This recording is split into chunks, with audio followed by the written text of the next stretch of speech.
Coming up on Campus Connection. Testing sites are available on campus, but what happens when someone tests positive? I'm Nadia Ramos, and I have that story coming up. Noontime concerts are back at the beach. And women's soccer versus UC San Diego. All that and more coming up on Campus Connection.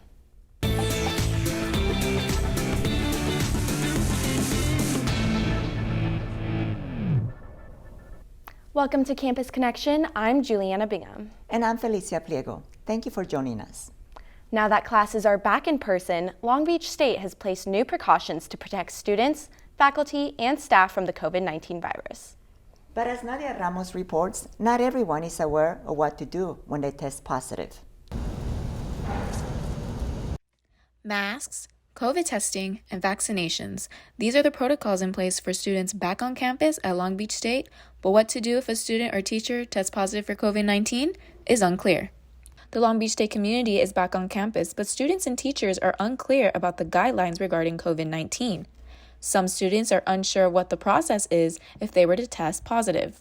I don't know what to do if I ever got COVID when it comes to this school university. Some teachers feel the university could do a better job at communicating COVID guidelines and protocols. Operationally, what they're doing is working, but communication-wise, they still have a long way to go. If a student tests positive for COVID, the process on how to handle it can be confusing.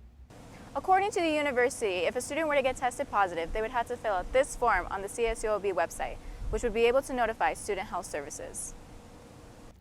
If you are a faculty or staff member on campus who has contracted COVID, you are supposed to inform your supervisor. Anybody who has tested positive must quarantine for 2 weeks, including unvaccinated students who have been exposed must quarantine for 10 days. The university says it's handled on a case-by-case basis. If there is an exposure in the classroom, the actions taken depend on each classroom setting. It would all depend on the conversation with our health officials, the dean of that particular college, and that professor. Professor Teresa Puente was exposed to COVID-19 on campus and was unprepared on what steps to take regarding her classes. At the time this happened, I did not feel like I knew what to do. I wasn't prepared. There was no official policy that said you should do A, B, or C, beyond just get tested. The campus is preventing the spread of COVID-19 by doing pre-screens, having vaccination and testing sites available, and requiring proof of vaccination in order to use campus facilities. With 97% of students vaccinated, less than 1% of COVID cases have been reported on campus. To get the latest updates on the COVID-19 cases happening on campus, you can go onto the CSULB COVID-19 dashboard. The U.S. Coast Guard is dealing with a large oil spill in Huntington Beach. It happened on Saturday morning, and at least 126,000 gallons of oil are estimated to have been leaked. Authorities say the spill was likely caused by a pipeline leak.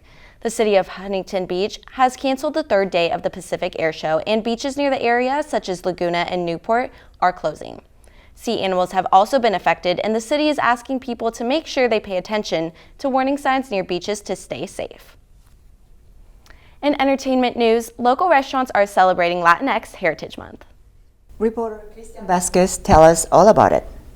It's Latinx Heritage Month, and at a Long Beach restaurant, it was a busy afternoon as comedy, beer, and yes, pupusas were served to the public. Laughter, the smell of pupusas cooking, and lots of beer filled the converted patio of Long Beach's ROXANN'S Cocktail Lounge and Latin Grill.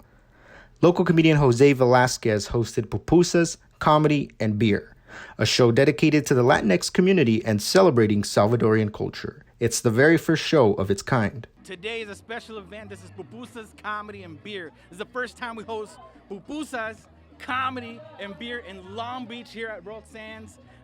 We have pupusa burgers, pupusa chicken sandwiches, and we brought the community with us. People began arriving early to get their hands on ROXANN'S famous platters like their pupusa burgers and chicken sandwiches, most displaying their Salvadorian pride with shirts, hats, and flags. I'm Salvi, and I follow him on Instagram, Jose, so I was like, on my birthday, an event, I gotta do it, so yeah. An ensemble of local comedians took the stage to make the crowd smile and laugh, most of whom are Salvadorian. Tickets sold out a few days prior to the event. Those without tickets sat inside the restaurant with a live stream of the comedy show outside. Restaurant owner Robert Molina says he found ways to accommodate his guests with or without a ticket. We do our regular setup. We closed our parking lot structure here in the front. We have a parking lot in the back. And then we rented a parking lot across the street so all the people could park there. We did vendors out in the back. We did the stage out in the front parking lot. Did a sound system so that way also the people inside could hear it and see it as well. Now, both Jose Velasquez and Robert Molina say more events like this will happen in the future. It was certainly a very funny and tasty experience, especially the pupusas. Back to you, Felicia and Juliana. Oh, I love pupusas. My favorite one is the chicharrón. Bring us some next time. I wish we could have had some in person. Thank you, Christian. With many students returning to campus, the Associated Students Association is bringing back in-person activities. This includes the Beach Pride Noontime Concert Series at the University Student Union. We caught up with the Long Beach local band, Father Electricity.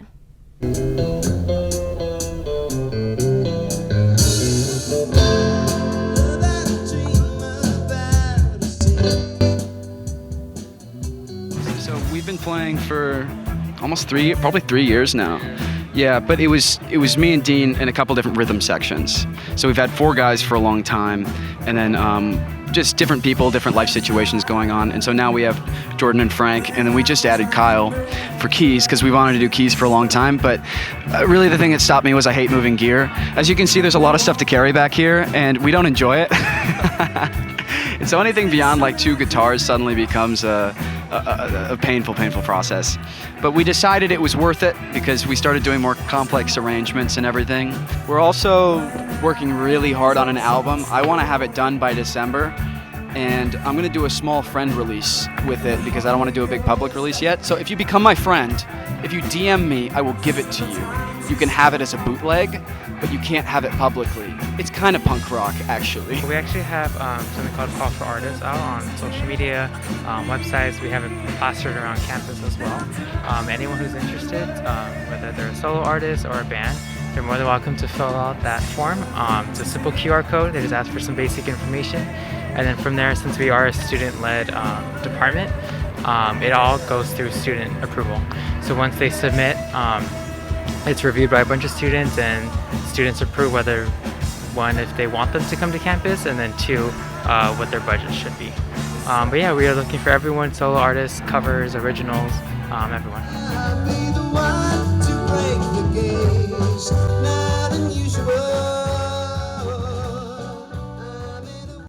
Victory for Long Beach State women's soccer team as they hosted the Tritons Thursday night at the George Allen Field. Forward Lena Silano scored the winning goal for the Long Beach State versus UC San Diego at the conference opening. Silano carried the team as she wins both goals for the Beach to end with the victory. Silano says she trusted her ability as she was going for her second goal of the night at the 89th minute with 1 second left in the game. Honestly, composure. I'm prepared for these moments, so I just did what I knew. I trusted my ability. The Beach wins first goal in the 15 minutes, sending the 49ers up to 1-0 at the half. Midfielder for UC San Diego, Caitlin McCarthy scored in the second half at the 86th minute. The audience stood up when Kaylee Ramirez passed the assist to Silano and wins the final goal. Moving forward, Beach will continue to get better each day. I think for us to work on is just staying consistent, even if we have the lead, and capitalizing on the other opportunities, getting a higher lead. Thank you. The 49ers will take on UC Irvine October 7 at the George Allen Field at 6 p.m. Thank you for being here with us. I'm Felicia Priego. And I'm Juliana Bingham. We hope to see you next time here on Campus Connection.